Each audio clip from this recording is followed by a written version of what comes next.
Good morning students. गुण संधि का अगला उदाहरण देखेंगे। यदि अ के बाद उ आए तो ओ हो जाएगा। जैसे सूर्य जमा में उदय। सूर्य का वर्ण विन्यास मैंने किया है। स जमा में उ जमा में र जमा में य जमा में अ को मोटे अक्षरों में लिखा और उदय का उ मोटे अक्षरों में लिखा है। अगली लाइन में कि अ और उ दोनों को मिलकर के ये ओ हो गया है। जब इस वर्ण विन्यास को जोड़ेंगे तो सूर्योदय है बन जाएगा। ऐसे ही अ के बाद दीर्घ उ आए तो भी ओ होगा। जैसे जल प्लस ऊर्मी जलोर्मी। आ के बाद ह्रस्व उ आए तो भी ओ होगा। जैसे लता जमा में उक्ति ही लतोक्ति ही। आ के बाद यदि दीर्घ उ आए तो भी ओ ही होगा। जैसे गंगा जमा में ऊर्मी गंगोर्मी ही। ये गुण के उदाहरण थे। अगला उदाहरण देखेंगे। री अर जब हो जाता ए ओ और अर तीन मैंने बताए थे। यहाँ अर के उदाहरण हैं। ए के बाद अगर री आए तो अर हो जाता है। जैसे देव जमा में ऋषि।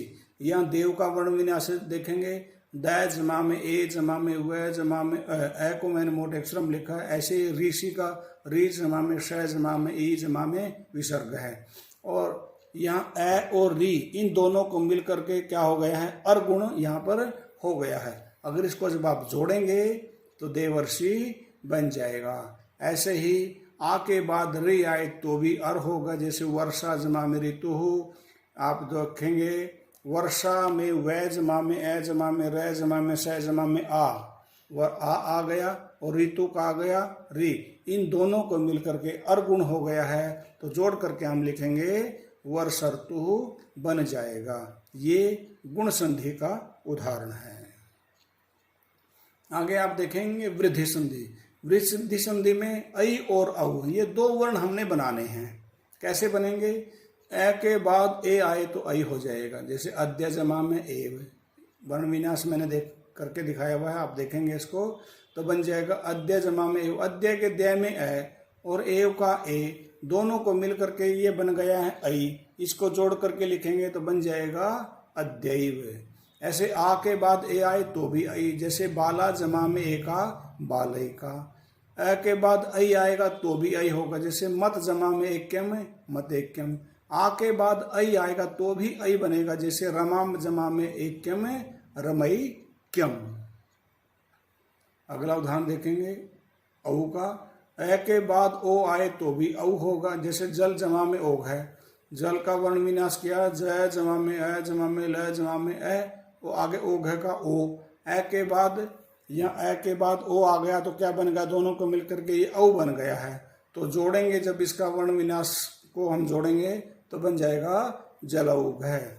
आ के बाद ओ आए तो भी औ ही बनेगा। जैसे विद्या जमा में ओजह विद्याओजह बन जाएगा। अ के बाद ओ आए तो भी औ होगा। जैसे रूप जमा में औदार्यम रूपौदार्यम। यहाँ औ आना चाहिए था, गलती से ओ हो गया है। और आ के बाद औ आए तो भी औ होगा। विद्या जमा में औत्सुक्यम विद्योत औत्सुक्यम। विद्या की उत्सुकता। अब देखेंगे यण संधि। यण संधि में ई उ री लृ के क्रमशः य व र ल बनाने के नियम। क्या नियम है इनके स्थान पर? ध्यान से देखना। यदि ई ह्रस्व ई या दीर्घ ई, ह्रस्व उ या दीर्घ उ, ह्रस्व री या री दीर्घ री या लृ के बाद असमान स्वर आए तो उनको क्रमशः क्या हो जाएगा? ई को य, उ को व, री को र और लृ के स्थान पर ल हो जाएगा। कब? जब सामने कोई असमान स्वर आ जाएगा। उदाहरण आप देखेंगे यह। अब यह कैसे बनेगा? जैसे यदि जमा में अपि। अब यदि का वर्ण विन्यास करेंगे य जमा में अ जमा में द जमा में ई। ये ई के बाद अपि का अ आ गया है। अ जो है वो असमान स्वर है, इसलिए अगली लाइन में आप देख रहे हैं इस ई को हो गया है यह और अ जो का त्यो है। तो जोड़ेंगे जब तो क्या बन जाएगा? यद्यपि बन जाएगा। इसी प्रकार से वह उ को वह हो जाएगा। मधु जमा में अस्ति। मधु का वर्ण विन्यास करेंगे मैं जमा में अ जमा में ध जमा में उ और आगे अस्ति का मोटे अक्षरों में लिखा मैंने। अब इस उ को हो गया है वह। फिर इसको वर्ण विन्यास ये सारा मैंने दोबारा से लिखा है, इसको जोड़ करके आप देखेंगे तो बन जाएगा मधुवस्ती। बाकी आप अगली वीडियो में री को हो जाएगा रे, जैसे मातृ प्लस आदेश है। जैसे मैं मातृ का री, मैं जमा में आ जमा में तय जमा में री और आगे आदेश का आ, तो री के बाद क्या आ गया आ, तो इस री को क्या हो गया रे। और जब आगे जोड़ेंगे तो आधा तय और आधा रे बन जाएगा आधा त्रय, और आदेश का उसमें आ गया है, बन जाएगा मात्रा देश है। ऐसे लरी को हो जाता है लय, हालांकि आपके सिलेबस में नहीं है। जैसे लरी जमा में आकार है, लरी के बाद ऐस मान स्वर है तो लरी को लय हो गया, आकार का उसमें ए है, लय आधा होगा, आकार का ए उसमें मिल जाएगा, बन जाएगा लकार है। ये आपकी यण संधि हो गई है। बाकी अगली वीडियो में। धन्यवाद।